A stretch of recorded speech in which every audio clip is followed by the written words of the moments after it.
Ah, they keep asking the same question in different ways, but it always circles back to the same thing. Who are you, really? Not your name, not your history, not what you show on the surface.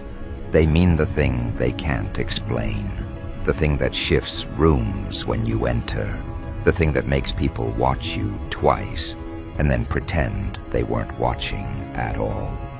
You feel it, don't you? That pause, that recalibration, that subtle adjustment people make when they realize they're dealing with something heavier than they expected. That's why the reactions don't match the situation anymore.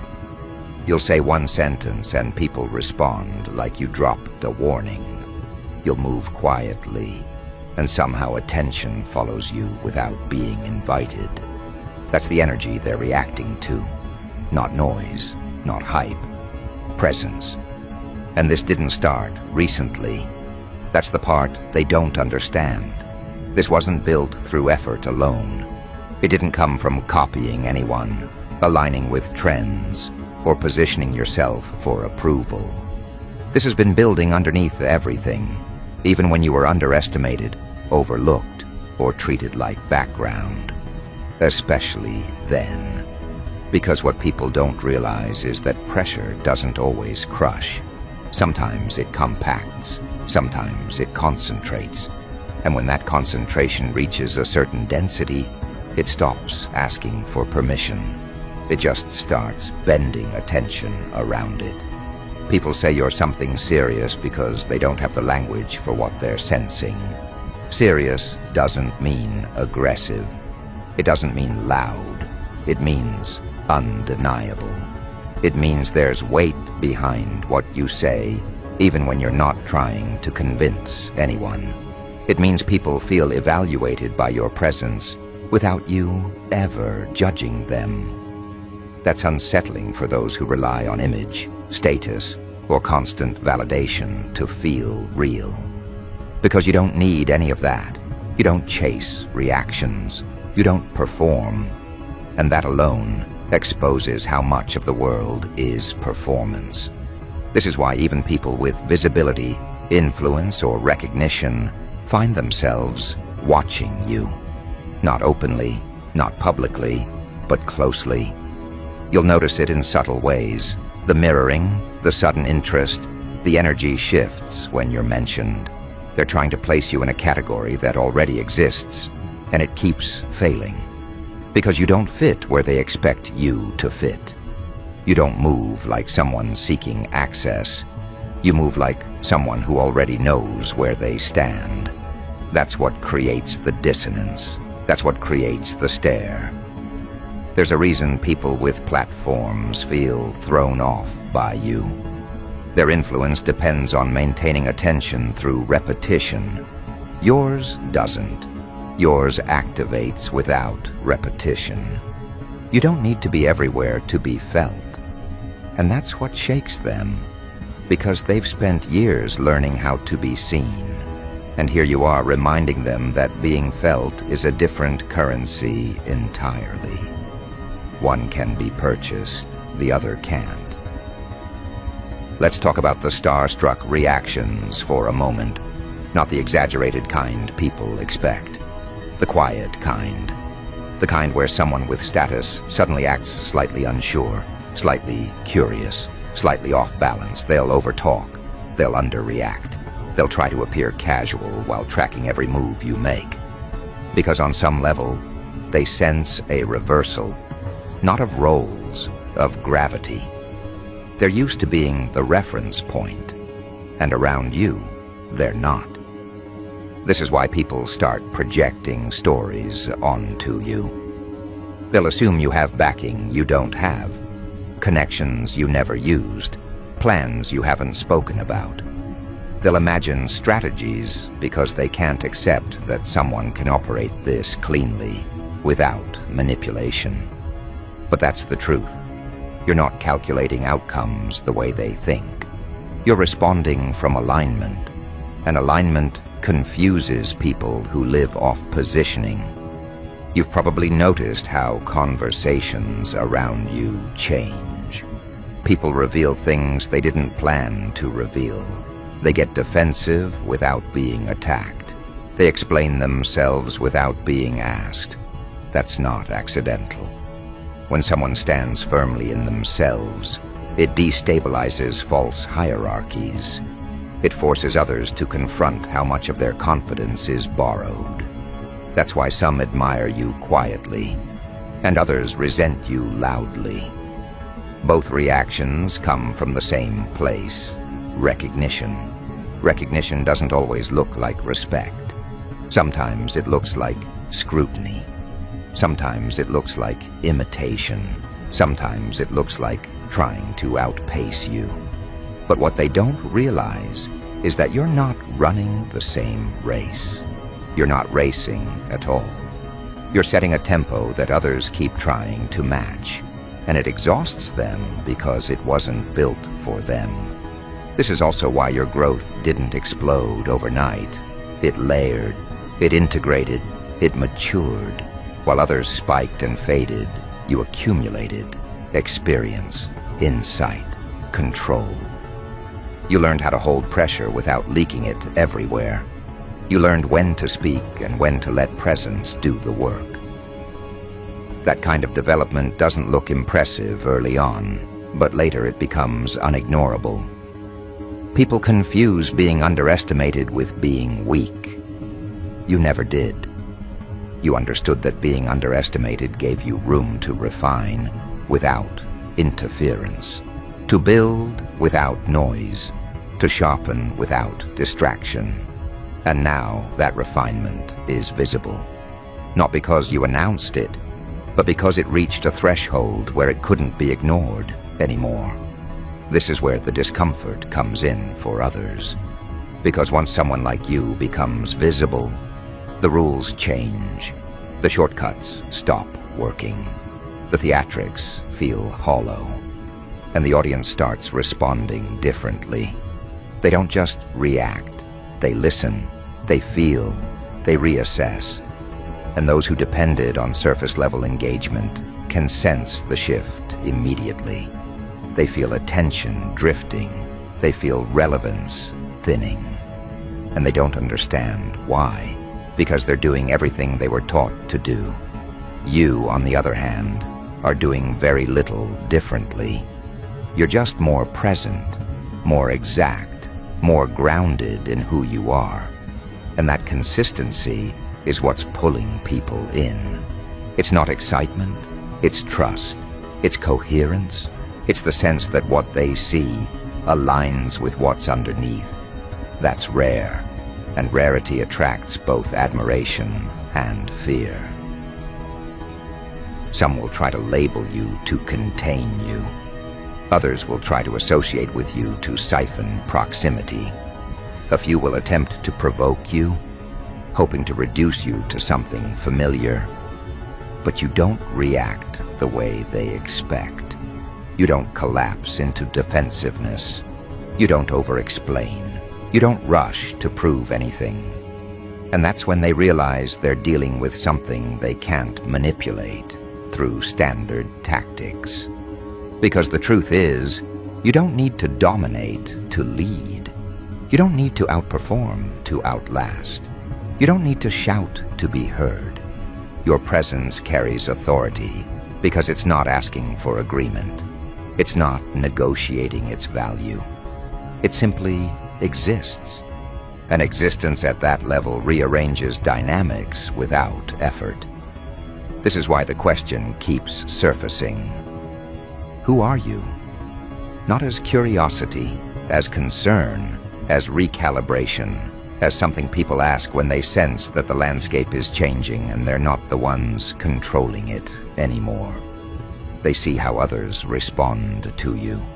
They see how attention bends. They see how conversations orbit. And they realize this isn't temporary. You're not here to replace anyone. You're here to reveal the difference between substance and surface. And once that difference becomes visible, it can't be unseen.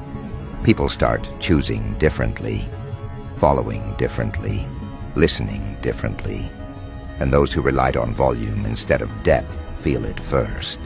From this point forward, the reactions intensify in a new way. Not louder, not more dramatic, more precise. People start studying you instead of scanning you.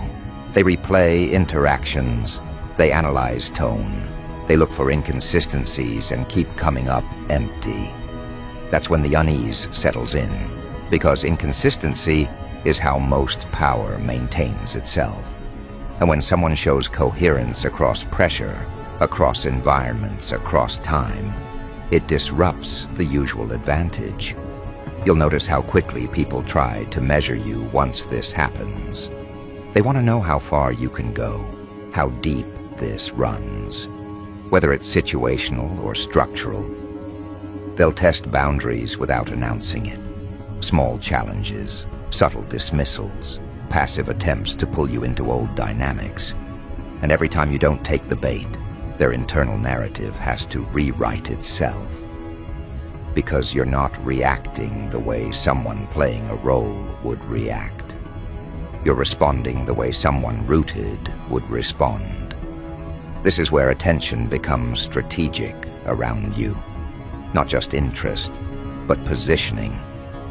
People begin asking questions through other people, watching through other eyes, tracking momentum indirectly. They don't want to engage too closely yet, because closeness carries risk. If they misjudge you, they expose themselves. If they underestimate you again, they lose leverage. So they observe, quietly, carefully, trying to understand what category you belong to, and failing repeatedly. You'll see it in the way conversations suddenly turn competitive when you're mentioned, in the way your name creates pauses, in the way people rush to assert relevance when your presence enters the frame. None of this is personal, it's structural. When something real enters a space built on performance, the entire balance has to adjust. What's important here is how you respond internally, because this phase is where many lose themselves. They either shrink to avoid conflict or inflate to defend position. You do neither. You stay exact. You stay present. You let the reactions reveal themselves without interference. That restraint isn't passivity, it's discipline. And discipline at this level reads as authority without effort. As this unfolds, you may notice timing change around you. Opportunities align differently. Delays that once blocked progress dissolve without explanation. Not because something external changed overnight, but because you stopped negotiating with spaces that couldn't meet you at your level. Your standards quietly rose and the environment adjusted in response. This is when visibility becomes less about exposure and more about recognition. People don't just see you. They recognize what you carry. They sense that engaging with you has consequences, that conversations don't end where they begin, that choices made around you have weight. This awareness spreads faster than words ever could. You might feel moments of separation here, a sense that certain rooms no longer fit, certain conversations feel thin, certain ambitions feel outdated. That's not loss, that's refinement. You're shedding environments that required you to compress yourself, and compression was never sustainable for you long term. What's happening now is not escalation for its own sake, it's consolidation. Everything you've integrated is beginning to function as a single signal instead of scattered traits. That coherence is what people are responding to. Not charisma, not confidence, coherence. When words, actions, timing, and presence align, the effect is undeniable. This is why attention around you feels heavier, more focused, less casual. You're no longer just interesting, you're consequential. And consequence changes behavior. It changes how people speak, how they approach, how they prepare before engaging. Because missteps around you carry clarity, and clarity can't be undone once it lands. As this continues, you'll notice fewer attempts to test you and more attempts to understand you. Fewer provocations and more calibration. People begin adjusting themselves instead of trying to adjust you. That's when influence becomes structural rather than performative. It doesn't need constant reinforcement. It holds. And here's the part most people don't anticipate. Once this shift reaches a certain point, it stops being about you entirely. It becomes about what you activate in others. Some will rise, some will retreat, some will confront parts of themselves they've avoided. You're not responsible for their outcomes. You're responsible for staying aligned. Because the moment you start editing yourself to manage reactions, the coherence fractures. And coherence is the source. You don't need to amplify anything. You don't need to explain anything. You don't need to defend anything. Your presence already does the work. You may notice that requests around you change in tone. Less casual favors, more intentional invitations. People want access to your perspective, not just your time. They sense that your input carries weight beyond the immediate context. That's why boundaries matter more now than ever. Every yes reinforces a trajectory. Every no preserves coherence. Choose from clarity, not obligation. This phase also brings a sharpening of intuition. You'll feel when something is off before it becomes visible. Not as anxiety, but as misalignment. Trust that signal. It's the same internal calibration that brought you here. Ignoring it creates drag. Honoring it creates flow. And flow at this level accelerates without force. You'll also see how narratives form around you without your participation. Stories get told. Assumptions circulate. Interpretations stack. Resist the urge to manage them. Management creates entanglement.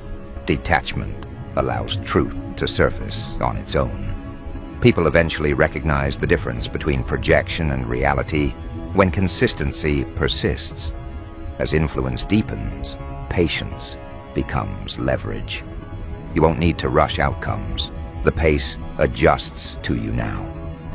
When you move deliberately, others adapt. When you pause, others recalibrate.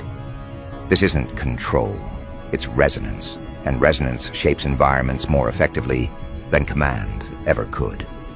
This is also where legacy thinking begins to surface, not in grand declarations, but in choices. How you treat people without advantage, how you respond under pressure, how you maintain integrity when shortcuts appear. These moments define impact far more than visibility ever will. You'll sense when you've outgrown certain ambitions, not because they were wrong, but because they were stepping stones. Let them go without resentment. Growth doesn't invalidate the past. It builds upon it. And everything you've carried has prepared you for what's unfolding now. You'll notice that as this assurance grows, it doesn't manifest as a performance. It isn't something people can measure through visible gestures, applause, or metrics. It radiates quietly, but it carries a gravity that can't be ignored. People may not articulate it, but they feel it. That subtle pause in conversation when you enter. That unconscious shift in energy as others recalibrate how they engage. That moment when someone thinks they understand the rules of interaction, only to realize the rules changed the moment you appeared. It's the kind of presence that unsettles, not because it's threatening, but because it exposes incompleteness in others. It highlights inconsistency in ways that words never could, and that is the invisible weapon you've always carried. The one that has prepared you for moments like this. Those who rely on surface influence feel it first. They feel the discrepancy between your substance and their spectacle. They try to keep up through imitation, by amplifying noise, or by drawing attention through spectacle. But nothing they do can replicate coherence. Coherence is not external, it's structural. It's the alignment of being that allows influence to operate as force without effort. They can amplify numbers, they can manipulate trends, but they can't manufacture presence. And that is the quiet revelation that begins to unfold. That the real power you hold is intangible, unstoppable, and undeniable. People may try to challenge it indirectly. They'll push agendas, release narratives, or test boundaries in subtle ways. They might introduce pressure through public channels, through social frameworks, through proximity. But your energy is no longer responsive to that type of provocation. Your alignment isn't contingent on validation. Your authority is not performative. You've moved beyond the need to prove, to assert, or to fight for recognition. And that is what confuses them the most. When the usual levers fail, when influence no longer responds to tactics, it forces a confrontation with authenticity, and authenticity is always uncomfortable for those built on imitation. You'll notice that attention around you begins to change again, in ways more strategic than before. People begin to orbit differently.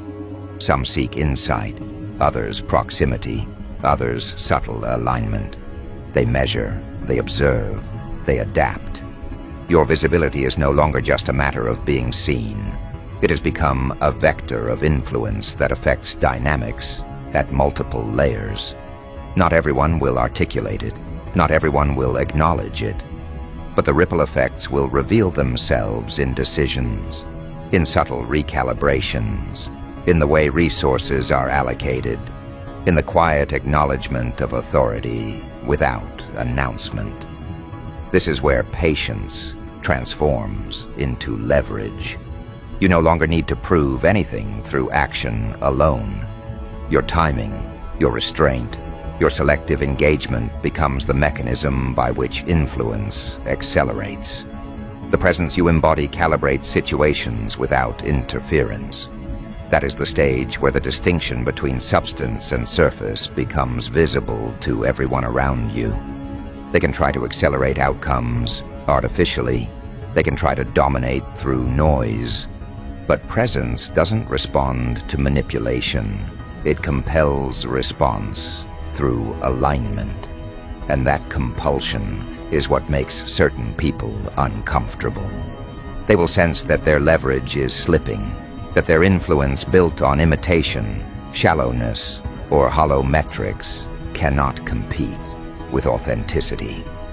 The fear is subtle, but present. The quiet panic of understanding that no amount of performance can match what is real, what is grounded, what is coherent. That tension will manifest in attempts to reclaim attention, in indirect challenges, in narratives designed to disrupt perception. None of it will succeed because alignment doesn't negotiate. It exists, it resonates, and it establishes itself as a fixed point.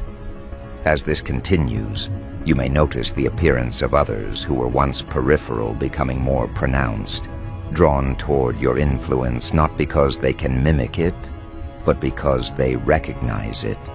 They sense the difference, even if they cannot articulate it. These are the observers, the connectors, the ones who will help amplify reach without diluting authenticity. Their alignment emerges organically. They are not co-opted. They are responding to resonance, and that distinction becomes critical in understanding why some alliances sustain while others fragment. What you will also notice is that the challenge itself evolves. The obstacles no longer appear as direct competition.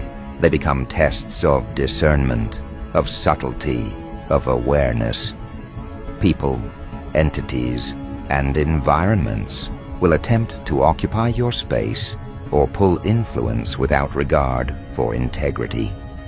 But your ability to read alignment ensures that you respond only where presence is meaningful, where intervention matters, and where action supports long-term resonance rather than immediate recognition. That is the difference between power that fades and influence that endures. And here's the key point. Influence at this level is invisible until it becomes undeniable. It cannot be measured by applause, followers, or numbers. It is felt as a shift in perception, a reorganization of attention, a recalibration of standards. And those around you, especially those who have relied on imitation, hollow metrics, or manipulation, will feel the gap widen with each interaction. Their discomfort is the signal of progress. The tension they feel is not opposition. It is evidence of your activation, of the uncontainable nature of presence that cannot be borrowed. At this stage, recognition evolves into acknowledgement, not the superficial acknowledgement of status or performance, but the deeper acknowledgement of coherence, authenticity, and alignment. People begin to act differently around you, not because you told them to, not because you demanded it, but because your presence redefines expectations. Conversations become more deliberate. Opportunities manifest in a way that demands attention without coercion. Engagement shifts from reactive to responsive. Influence becomes the environment rather than a projection. You'll also notice an interesting phenomenon. Imitation becomes ineffective. Attempts to mirror your energy or strategy appear hollow. They lack depth, coherence, and inevitability. They may catch attention momentarily, but they fade quickly. Your consistency establishes a reference point that cannot be replicated.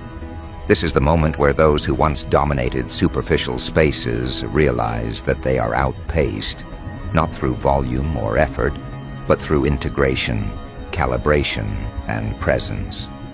They sense that the stakes have changed, that their usual levers no longer produce results, that their influence, measured by quantity rather than resonance, cannot compete with depth. And this is where clarity comes in.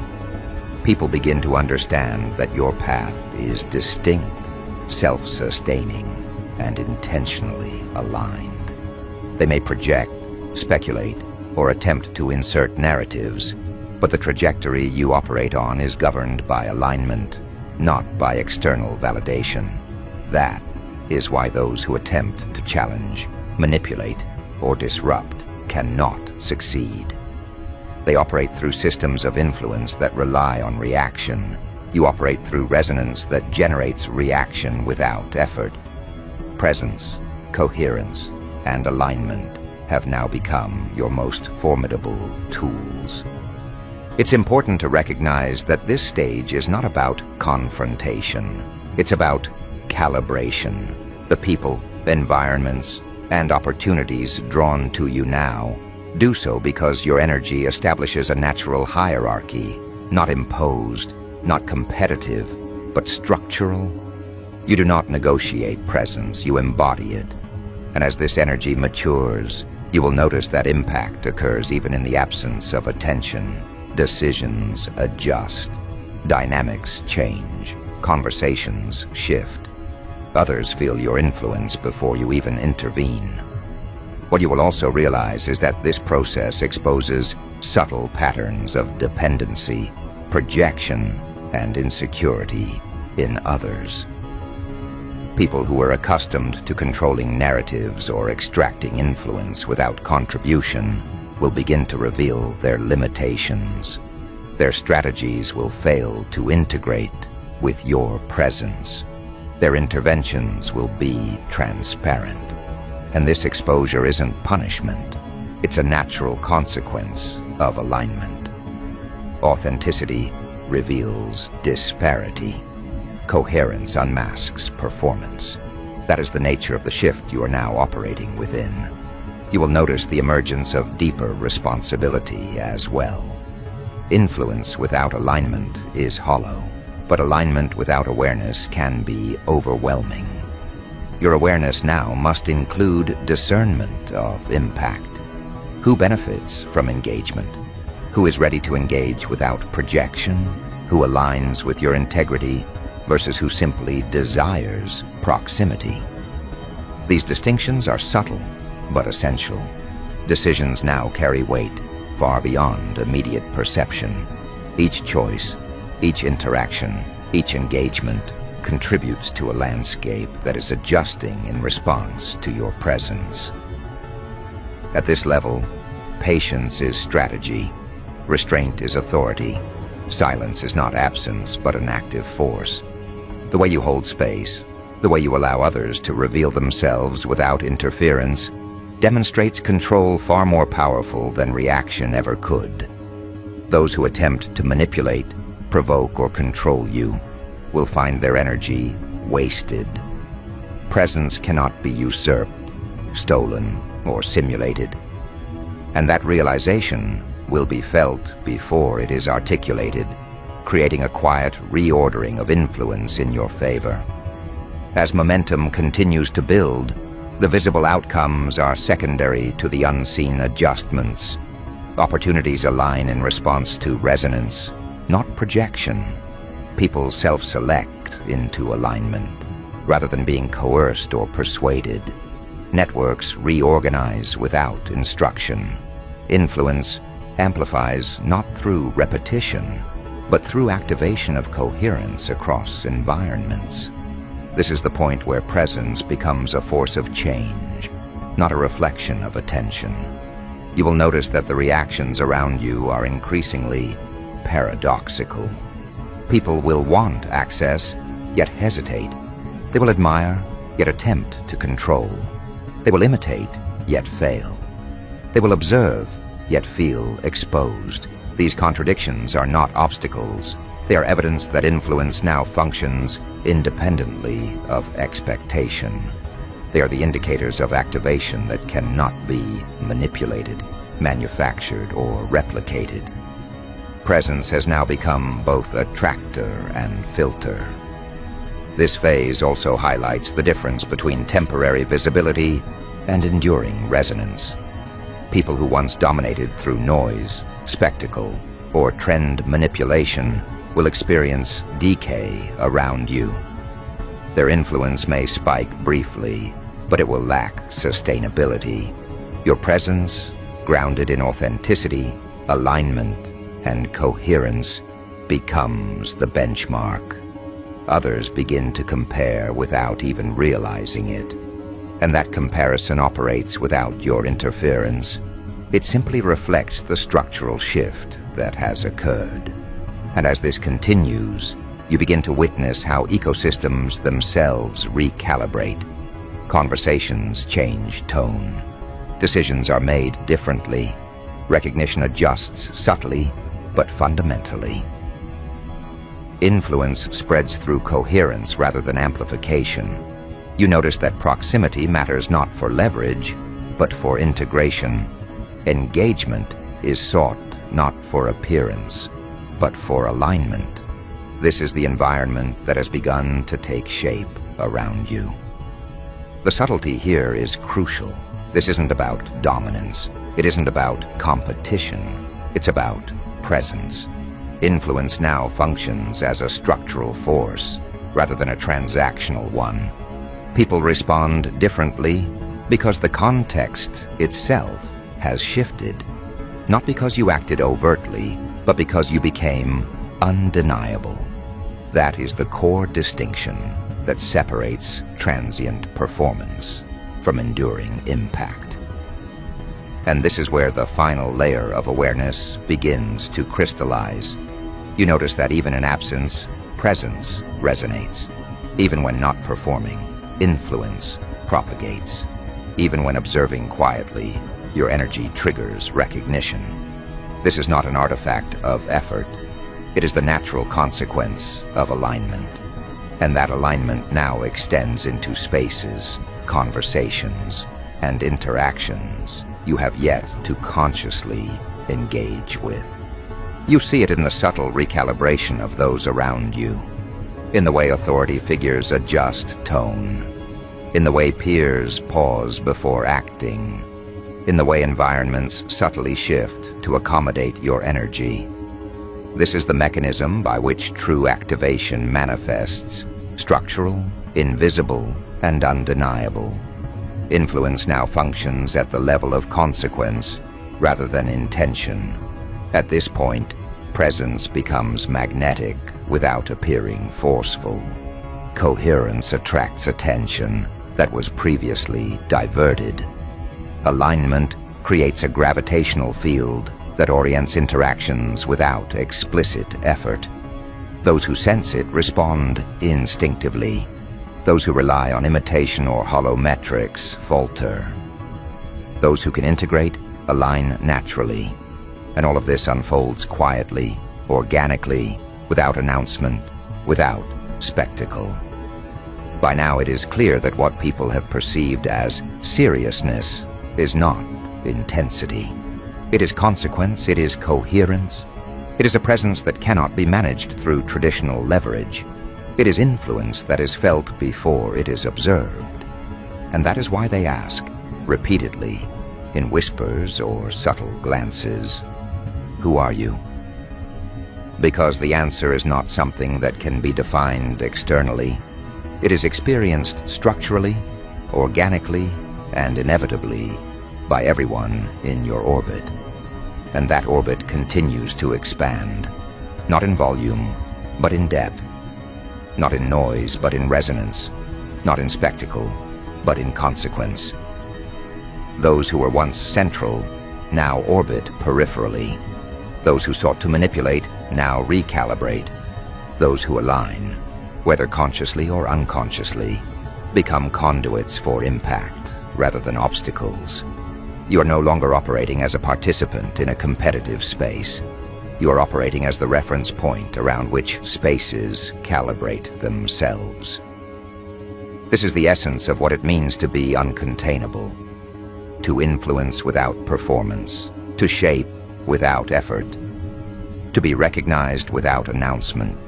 The attention you draw, the reactions you provoke, the recalibrations you initiate, they are the result of structural presence. They are not accidents. They are not tricks. They are the natural consequences of alignment, coherence, and integrity operating at a level few have ever witnessed. As the currents of influence stabilize, you notice how environments, conversations, and decisions respond to your presence without conscious effort. People no longer need to announce authority or assert control. They adjust instinctively.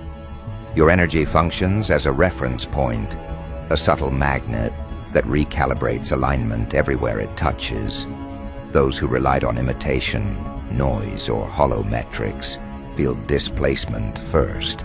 They sense their strategies are irrelevant, not because they are confronted, but because presence itself has redefined the space. Your influence is structural now. It is no longer measured in applause, recognition, or visibility. It is felt in the unconscious adjustments of those around you, in the natural gravitation toward coherence, in the shifts that occur before a word is spoken. The difference between substance and surface is undeniable. Those who built authority on volume or spectacle can no longer match resonance. They scramble, attempt replication, but presence cannot be copied. Coherence cannot be performed. Authenticity cannot be manufactured. You notice challenges arriving differently. No longer blunt, they come as subtle tests designed to provoke reaction or manipulate perception. But your awareness discerns intention instantly. You respond where alignment matters, ignore where it does not. Reaction and response are no longer blurred. Presence itself functions as the shield and vector, allowing influence to operate unimpeded. Energy moves through you, and those around you unconsciously shift to match it. The final realization becomes clear. Influence without presence is hollow. Visibility without coherence is empty. Performance without alignment is transient. Those who attempted to dominate or imitate are now witnesses to the gap widening with every interaction. They cannot replicate resonance. They cannot manufacture alignment. They cannot embody presence. And this gap forces them into irrelevance, not through confrontation, but through the unavoidable structural recalibration that surrounds you. Networks, communities, and systems begin to adjust in response. Conversations pivot subtly, decisions align unconsciously, opportunities propagate organically. Presence functions as a tractor and filter simultaneously, shaping engagement and influence without interference. Influence is no longer transactional. It is structural, inevitable, and undeniable. Those who cannot integrate naturally step aside. Those who resonate gravitate toward alignment. At this stage, the question, "Who are you?" transforms from curiosity to acknowledgement. People sense that rules have shifted, that alignment is non-negotiable, that influence operates independently of effort. Those who once relied on imitation, manipulation, or transient metrics experience subtle displacement. They are forced to observe the difference between resonance and performance, substance and surface, authenticity and facade. Influence now flows from coherence rather than noise, from integrity rather than spectacle. You notice the ripple effect beyond direct engagement. Conversations you are not part of bend toward alignment with your energy. Decisions adjust, networks reconfigure, interactions reshape. Influence operates invisibly, naturally, structurally. Presence becomes both benchmark and boundary, defining engagement, dictating resonance, and recalibrating perception without announcement or confrontation. Those who attempt to measure or control this presence find their metrics meaningless. Influence is now a structural force. Finally, the ultimate principle is revealed. Influence is not in numbers, not in applause, not in recognition. It is in presence, coherence, and alignment. Structural influence does not need validation. It shifts environments, thoughts, and behaviors organically. Those who cannot resonate feel irrelevance before it is even spoken. Authenticity attracts, coherence repels, alignment dictates outcomes. Presence has become the defining factor in every interaction. You realize that your role is no longer measured against others. Influence, recognition, consequence, they now flow from your energy, your alignment, your presence. Imitation and hollow leverage cannot touch it. Those who once dominated spaces through spectacle or noise are now peripheral. Those who align gravitate naturally. The environment itself becomes a reflection of the resonance you embody. Presence defines the new structure. Alignment becomes the standard. Authenticity dictates outcomes. No announcements, no confrontation, no performance, just presence, just alignment, just influence that is invisible, inevitable, undeniable. Recognition emerges naturally, attention gravitates authentically, and engagement aligns with coherence rather than manipulation. This is the manifestation of uncontainable influence, structural, magnetic, and inexorable. And in this space, the question, "Who are you?" no longer requires an answer. Presence itself speaks.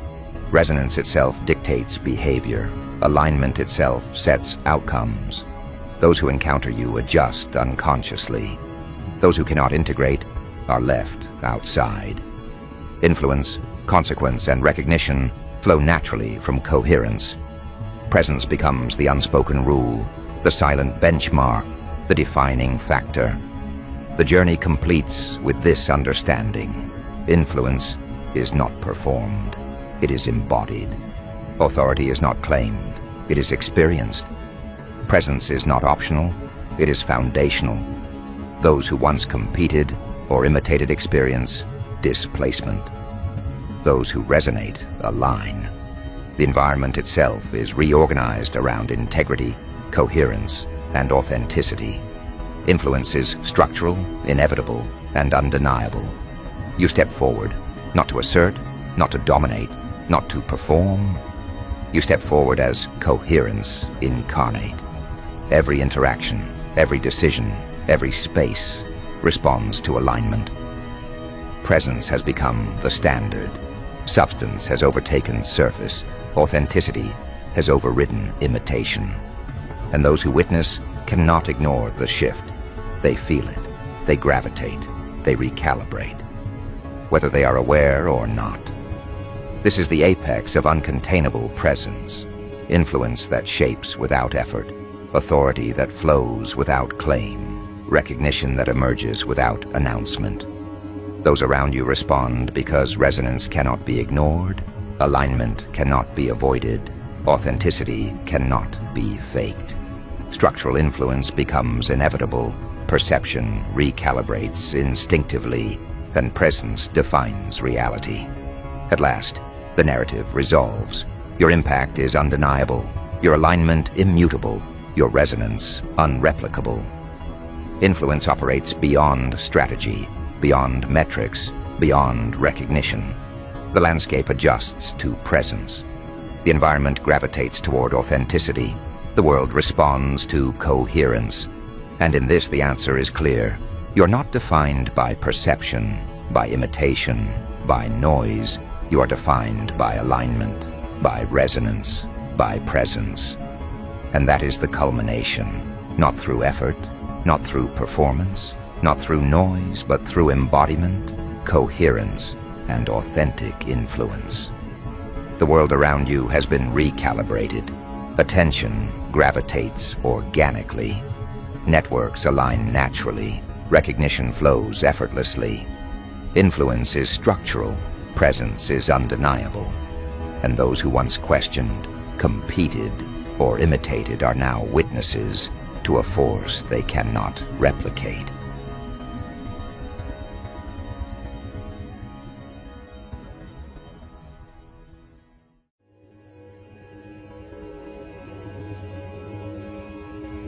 Ah, finally they confessed. Not in whispers, not in the shadows where secrets usually crawl and hide, not in a corner where no one could hear the edges of their guilt. They confessed openly, with a weight in their voice that seemed too heavy for their frame, like it had been packed away for years and only just now erupted. You had waited for this moment longer than you realized, and yet, when it came, it was nothing like you imagined. The confession didn't feel like closure. It didn't feel like justice. It felt like an explosion, scattering the pieces of your life in directions you hadn't accounted for. Every word they said landed, not on the surface, but deep where memory and instinct had built their quiet defenses. You felt it, in the quietest part of your being, that recognition of betrayal that doesn't need confirmation. It knows itself already. But the acknowledgement makes it real, unavoidable, tangible. No one else seemed to understand what had shifted. They heard the confession, nodded, maybe even murmured polite things about consequences or accountability, but they didn't feel it. You noticed it immediately. Their gaze was flat. Their bodies were static. Their minds were still running old loops, still trying to fit this event into the narratives they preferred, the ones where comfort exists, where understanding is safe. They didn't yet see the tremors. They didn't yet see how the confession reshaped every interaction that had ever existed between you and the world. And that's the thing. Some revelations aren't for everyone. Some truths don't land evenly. Some truths burn fastest in the ones who had no idea the fire was waiting.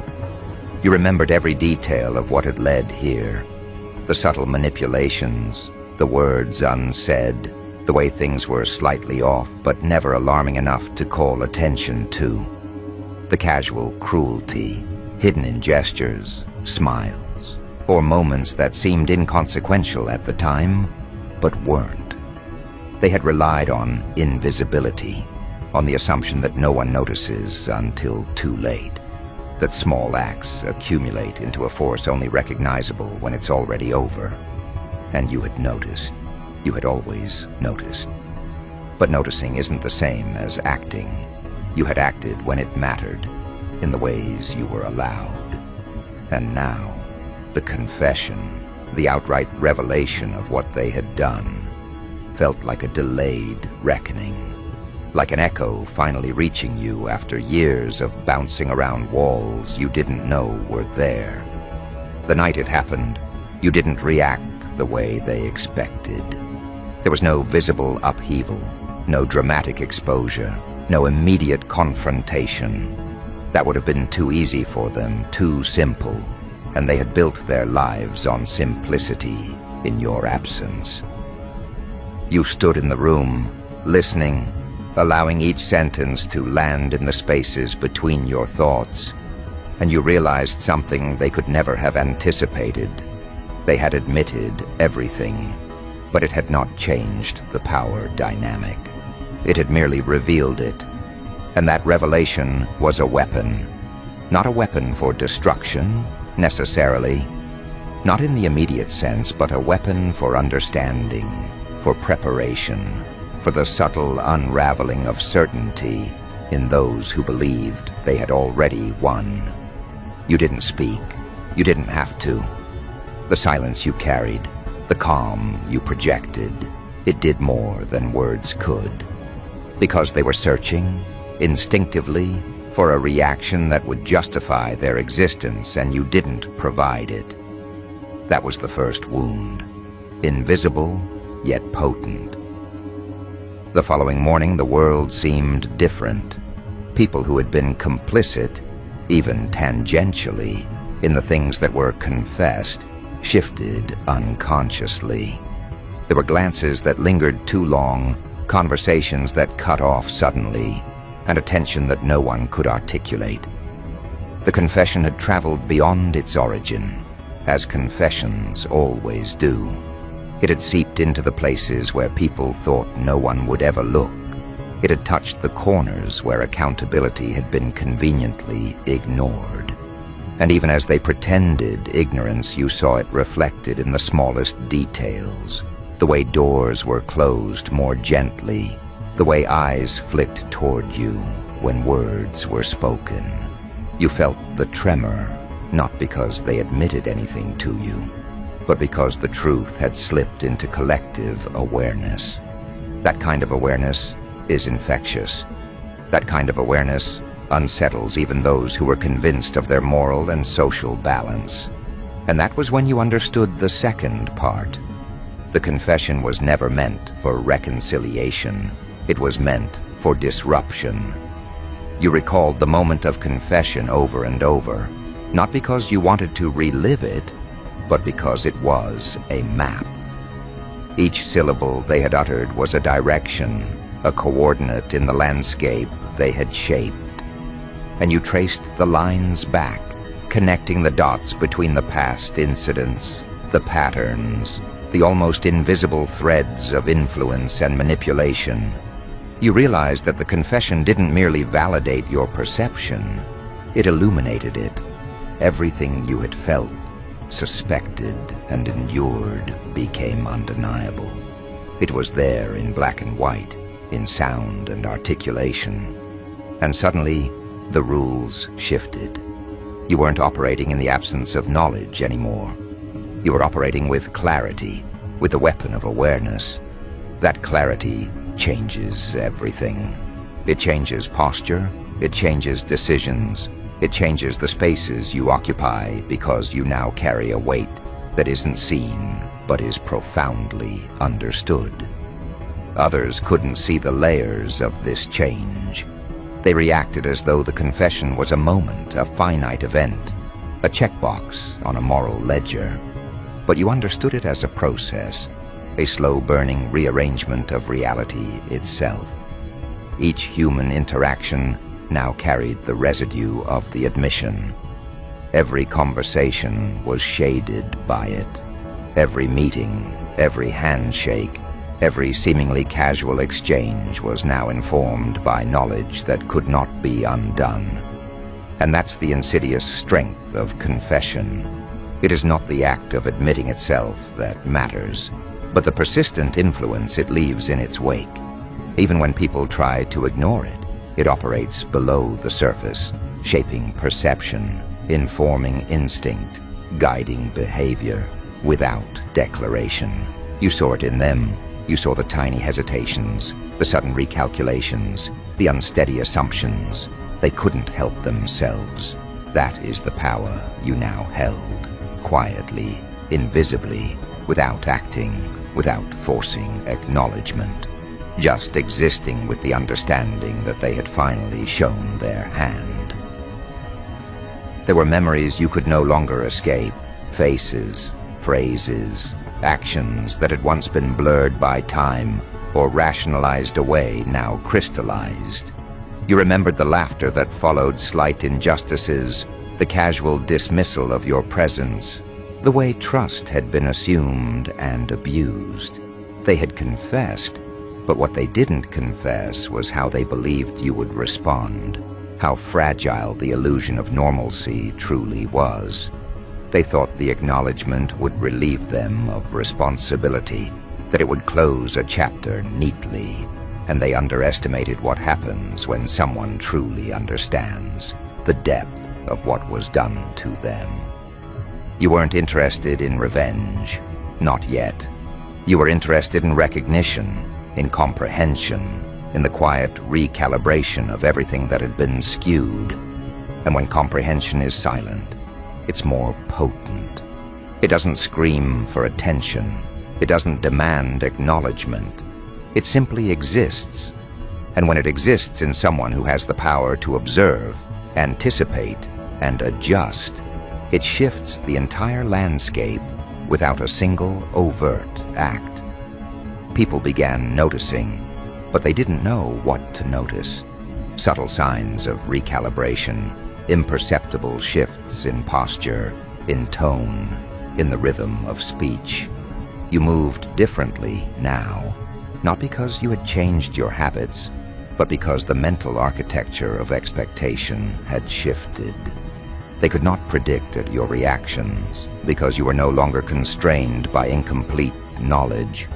You were operating on a plane informed by what they had revealed and by what you had already internalized.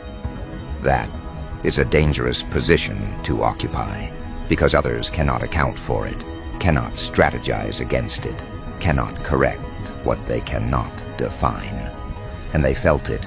They sensed it in conversations that didn't occur, in decisions that were delayed, in interactions that felt heavier than they should have been. You were not acting, you were existing. And in existence, clarity can be more devastating than confrontation. You remembered the first person who dared to approach you after the confession, their words coated in tentative politeness, trying to feel out where you stood. You noticed the cracks immediately, the uncertainty beneath the practiced civility, the way they measured every phrase. You didn't answer with accusation or anger. You merely spoke truth sparingly, each word precise, each phrase weighted. The impact was immediate.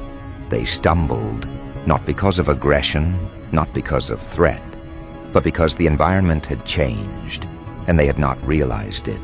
Every confession has consequences, but some consequences are invisible, slow, creeping. They creep along the edges of thought, infiltrating assumptions, undermining certainty. And those consequences were now at work. They couldn't sleep, they couldn't anticipate, they couldn't manipulate, because the map had been revealed and the terrain had shifted irrevocably. And yet, despite all of this, you understood the complexity of what had occurred. Confession is a mirror. It reflects not only the confessor, but also the one who listens, the one who absorbs, the one who observes. And in this reflection, you saw yourself in ways you had not allowed before. You saw your patience, your endurance, your capacity to hold knowledge without needing immediate reaction. You saw the power of understanding, not as a weapon in the conventional sense, but as a calibration of perception. You saw the quiet restructuring of reality that occurs when someone finally tells the truth about what they did. It is unsettling, yes, but also illuminating. And that illumination is a form of leverage, a way to exist in the aftermath without being drawn into predictable cycles of anger, confrontation, or resentment. It is the space between acknowledgement and reaction where the most profound control resides. You remembered, too, how quickly the confession began to ripple outward, how the knowledge carried by one person spread invisibly, touching those who had previously been untouched. People who had never interacted with you directly felt the change, because the patterns of behavior, once subtle, were now reframed by the acknowledgement of reality. Small hesitations, small recalibrations, subtle adjustments, all of it became contagious, a silent contagion of recognition. And as this unfolded, you understood something critical. Power does not always come from action. Sometimes it comes from observation. Sometimes it comes from knowing. Sometimes it comes from the patient understanding of what has been done and what it implies.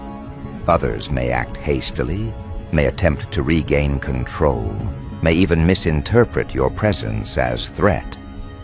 But they cannot recreate the timeline, cannot unhear what has been confessed, cannot step back into the ignorance that once sheltered them. You watch them fumble in the aftermath, not out of cruelty, not out of vindication, but because their uncertainty was unavoidable. They had stepped into a world now reframed by truth, and their instincts, honed in the old order, betrayed them. Every step they took, every word they spoke, revealed the gaps in comprehension that had always been there but were invisible until now. And in those gaps, you found clarity. You did not have to act. The mere presence of comprehension, silent and unwavering, was enough to shift their calculations, to destabilize assumptions they had relied upon for years. It was a subtle warfare, a slow collapse of confidence, invisible to the untrained eye but unmistakable to anyone paying attention. And you were paying attention in ways they could not perceive, in ways that mattered far more than confrontation ever could. The confession had not merely informed you, it had altered the rhythm of engagement entirely. Conversations that once carried predictable cadences now faltered, shifted mid-step, stumbled under the weight of what had been revealed. Decisions that were routine before now carried an undercurrent of apprehension, hesitation, and unspoken fear. They could not process it, because the human mind is unpracticed at dealing with truth that undermines its foundational assumptions. You had, through patient observation and recognition, become a variable they could not calculate, a presence that invalidated their prior strategies, a force that operated outside the limits they had imposed upon themselves. That is the subtle power of awareness. It is invisible, yet it reconfigures every interaction it touches. They tried, predictably, to normalize the situation. Some of them even attempted to rationalize the confession, to reduce it to a manageable story they could tell themselves to restore comfort. It's over now, they whispered to each other. It doesn't matter anymore. They believed that repetition, assurance, and denial could erase the impact of words spoken aloud, the weight of truth admitted, the fracture lines that now ran beneath the surface of every interaction. But repetition and denial are only effective when perception is incomplete. You held complete perception. You had traced every action, every intention, every hidden motive, every shadow that had been cast in their absence, and you understood that the confession was not a closure. It was a magnifying lens. And magnification exposes. Magnification illuminates. Magnification is inescapable. In the days that followed, the world itself seemed to recalibrate around this new awareness. People who had been tangentially involved now acted differently, subtly different, almost imperceptibly. Yet the change was present and contagious. Meetings started later than expected. Emails were drafted and redrafted, full of cautious phrasing and deliberate neutrality. Conversations that were once comfortable carried a tension no one admitted. And though these changes were small, incremental, they were real. Because once the mind accommodates a profound truth, behavior follows, even if unconsciously. And that behavior radiated outward, influencing others, setting off chains of hesitation, doubt, and unarticulated alarm. The confession was no longer a single event. It had become a wave, moving silently through spaces you did not occupy, touching people you had never met, reshaping dynamics you had never directly influenced. You recognized, in these moments, the anatomy of influence without action. You did not need confrontation. You did not need spectacle. You did not need to force recognition. Observation alone, combined with the weight of understanding, had reshaped the environment. It was not visible. It was not reported. It could not be captured in documents or statements, but it existed. And those who had confessed, and those who had participated in any way, sensed it. They felt the subtle shifts in tone, the micro gestures, the slight recalibration of expectations, and they could do nothing to reverse it. In the end, confession is a mirror, and they were staring into it without the option to look away. And when someone looks into a mirror and sees themselves with clarity, they cannot reconcile. Panic follows, not immediate, but inevitable. You thought back to the first interactions after the revelation. The ones who had once held subtle control over circumstances now flinched when you entered a room. Their attempts at poise faltered under the unconscious weight of awareness that had always been present but unacknowledged. They tried to assert dominance, to reclaim some sense of normalcy, but their strategies failed before they were even deployed. It was as if the confession had rewritten the rules of engagement, leaving them operating on assumptions that no longer applied. And you realized, almost with a detached fascination, that power is rarely seized through action alone. It is cultivated through observation, comprehension, and patience. The very act of noticing, of internalizing the truth, and allowing it to inform presence, is in itself a force of consequence. And those around you had underestimated that force, had never accounted for it, and now were scrambling to recalibrate in a world where they were forever a step behind. There were moments when you observed their attempts to manipulate, to influence, to regain control, and you recognized the patterns immediately.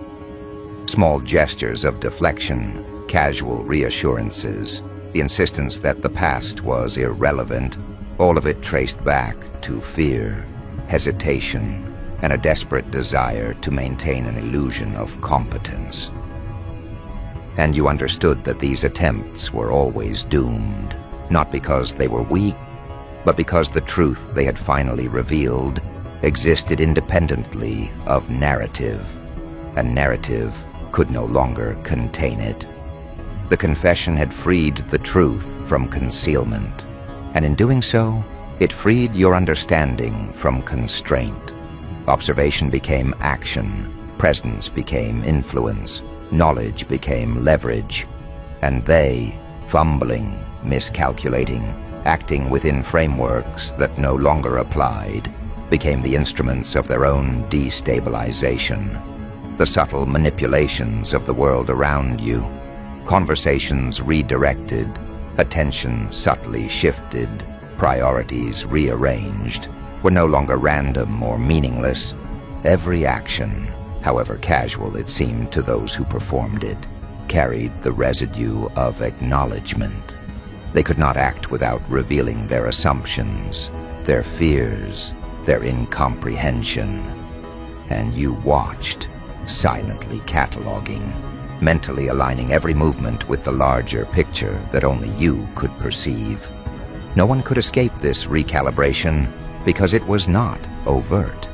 It was the invisible current beneath every interaction, guiding, influencing, reshaping.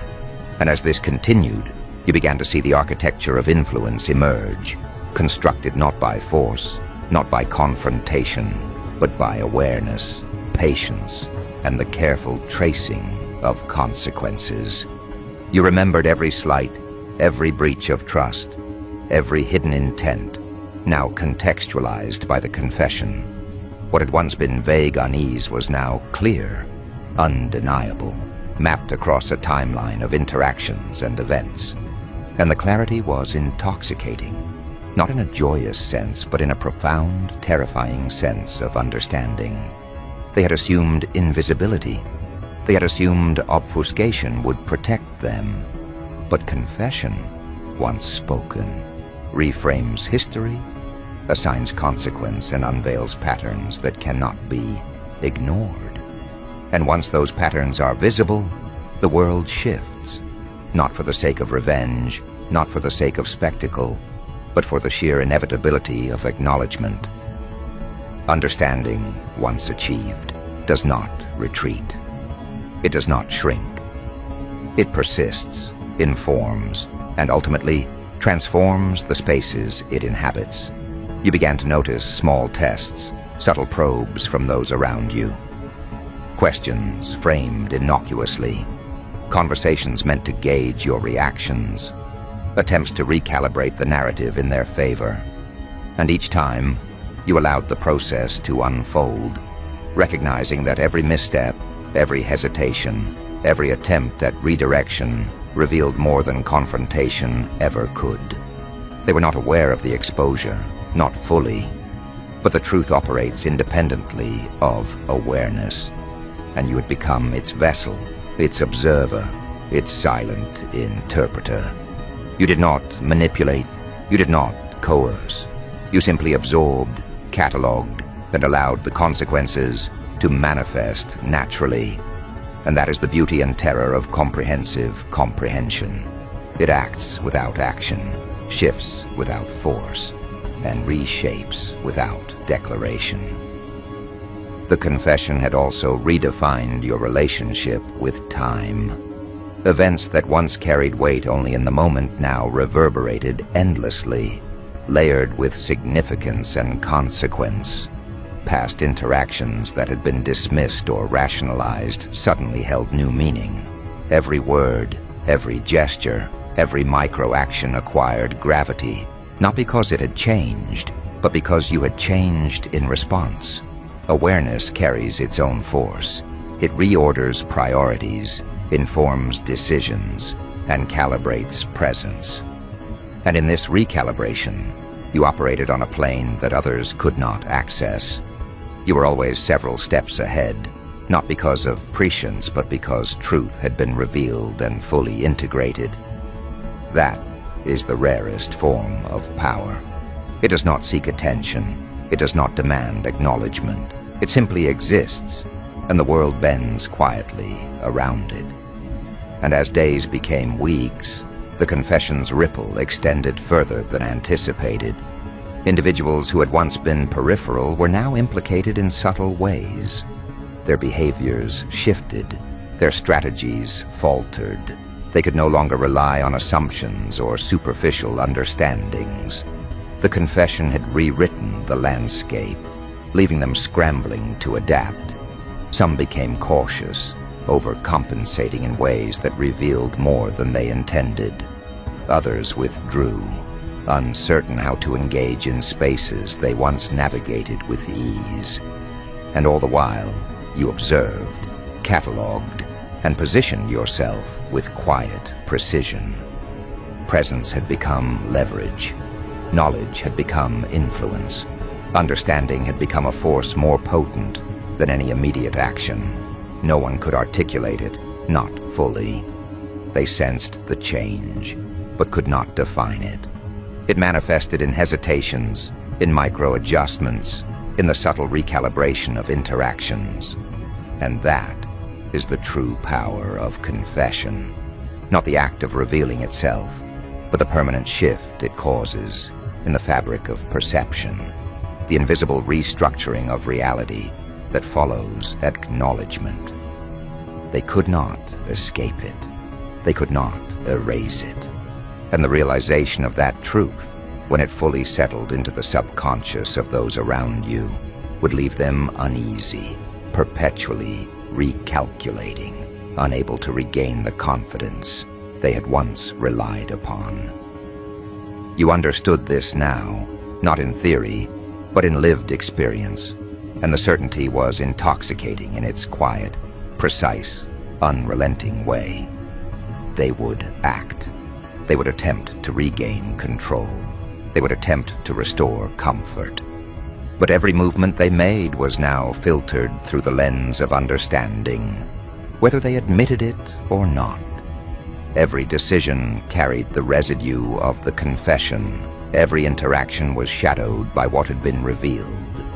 And you knew, as you always had, that reaction could not undo comprehension.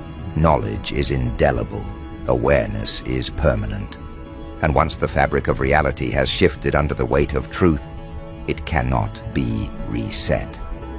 You observed, calculating, absorbing, and recognizing the subtle tremors of adjustment as they propagated outward, touching those who had been removed tangentially or peripherally from the original confession. Influence, in its purest form, is rarely recognized in the moment. It manifests gradually, imperceptibly, until its effects are undeniable, and you were its vessel.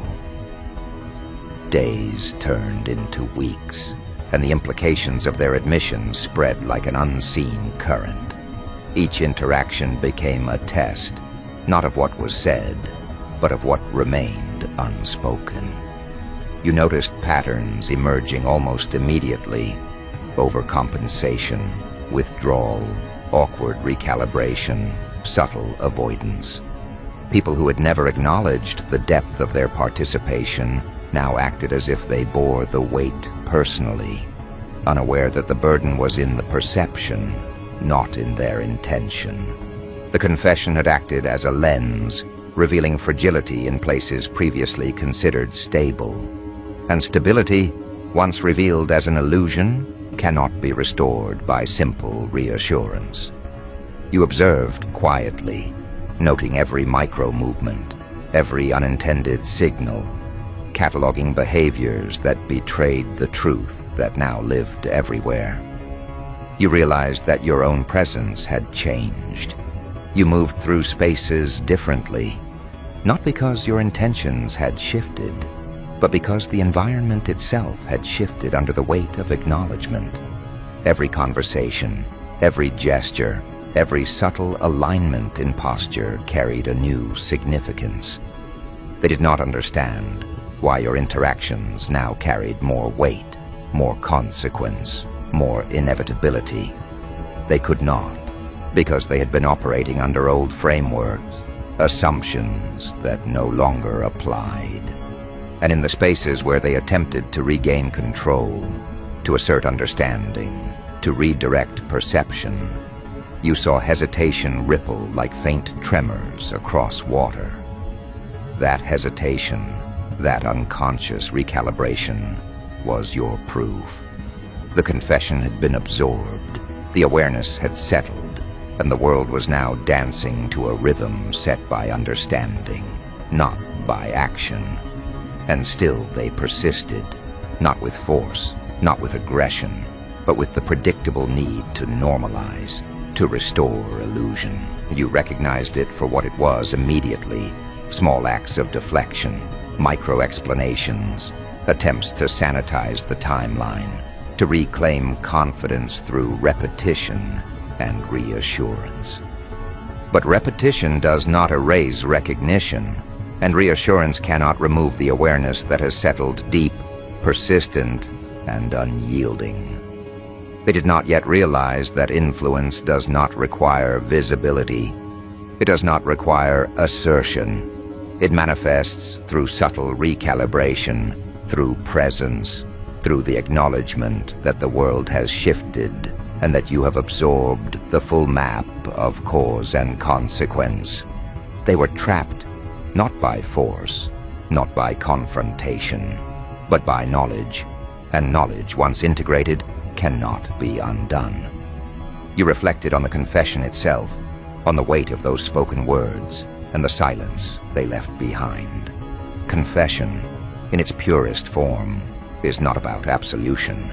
It is a revelation, a tool, a pivot point. And when the confession is absorbed by someone capable of perceiving its full breadth, it ceases to be a single event. It becomes a network of consequences, a lattice of influence that spans far beyond the initial moment. You had traced every implication, mapped every interaction, understood every subtle manipulation that preceded it, and positioned yourself within that new understanding with precision, presence, awareness, comprehension. These became the tools that no one could see, the weapons no one could anticipate, the leverage that reshaped the world without ever announcing itself.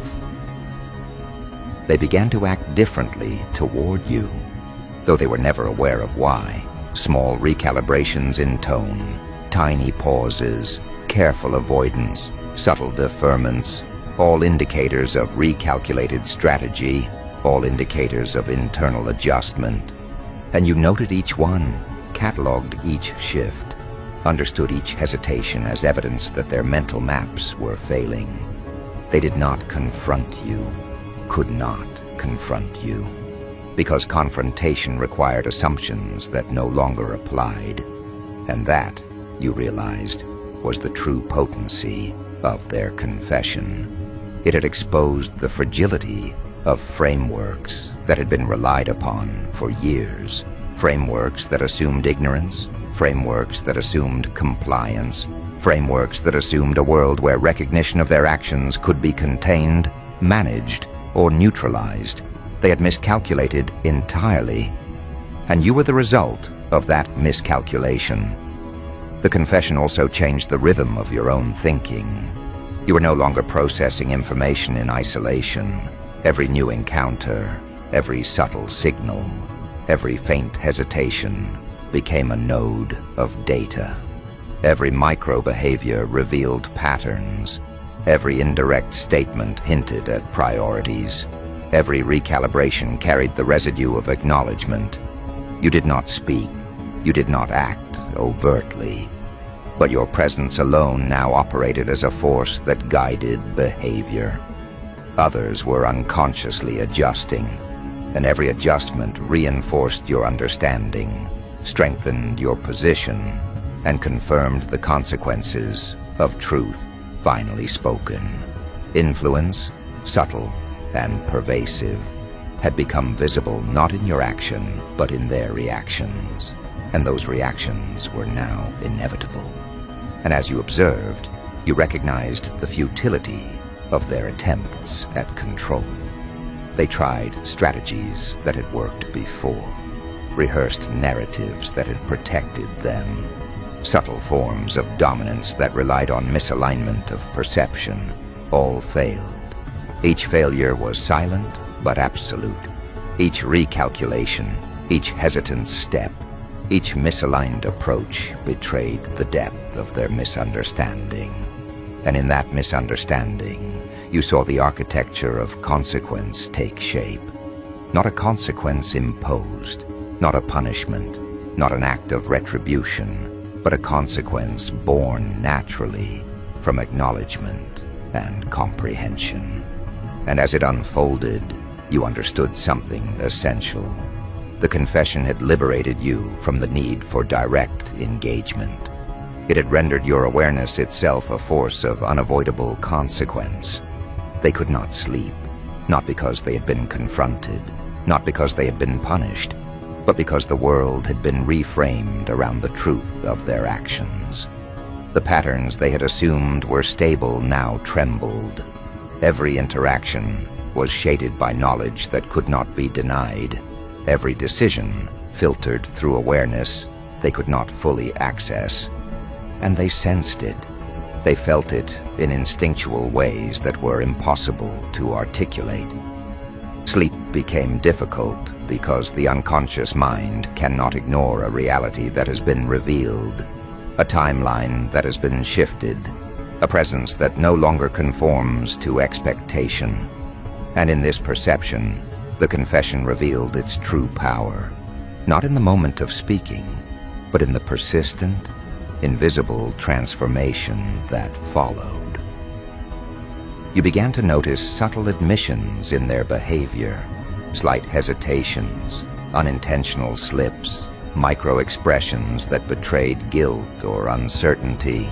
Even those who had attempted to distance themselves could not escape the implications of the confession. It had reframed their interactions, recast their strategies, and reshaped their assumptions. And with every observation, every subtle confirmation of this recalibration, you strengthened your understanding, sharpened your perception, and increased your leverage without a single overt act. Influence in its most profound form is silent, and it is permanent. They had revealed the map, and you were now navigating it with precision. And in the quiet of observation, you recognized another pattern. They were watching each other as closely as they were watching you. Subtle glances, whispered clarifications, the endless parsing of behavior, the frantic mental alignment of assumption with reality.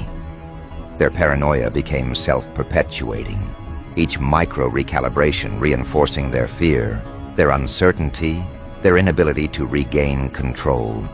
And you, the observer, the interpreter, the vessel of comprehension, existed at the center of a network they could not control, could not manipulate, could not contain.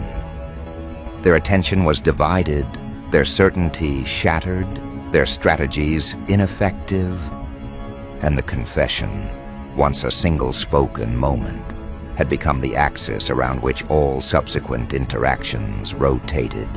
Even in your absence, the effects were palpable. Spaces where you were not present still trembled under the weight of awareness. Conversations that did not include you were influenced by the knowledge of what had been revealed. Decisions, strategies, and assumptions were all filtered through the lens of recognition, and recognition had become permanent. They could not undo it. They could not ignore it. They could not retreat into ignorance. And that, you understood, was the ultimate transformation. The confession had not merely altered the present. It had recalibrated every potential interaction, every chain of consequence, every possibility in ways no one could fully anticipate or contain. By now, you had integrated the confession into the totality of your understanding. Every encounter, every subtle gesture, every hesitation was a reflection of reality, reframed and clarified. You observed, You understood. You positioned yourself with quiet precision, and those around you, sensing the shift without articulating it, moved unconsciously to accommodate the new landscape. Their attempts at manipulation failed before they began. Their strategies faltered. Their assumptions betrayed them. And in that failure, the confession's true power was realized. Not in exposure, not in confrontation, not in revenge, but in the persistent, silent reordering of awareness. And you, patient and observant, were the axis around which that reordering occurred. In the final reckoning, nothing had been overtly destroyed. Nothing had been publicly challenged. Nothing had required visible action. Yet everything had shifted. The world was now a reflection of acknowledgement, a landscape informed by truth, a web of consequences traced by presence. They could not sleep. They could not trust instinct alone.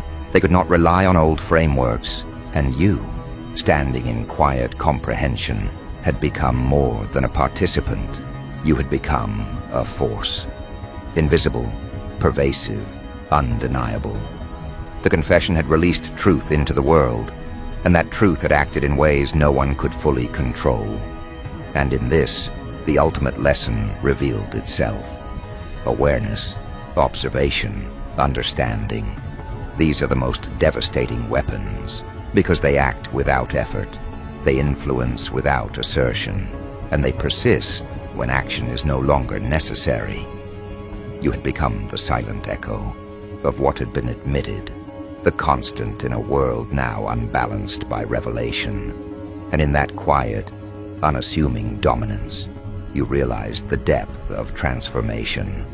The confession had not freed them, not fully, not entirely.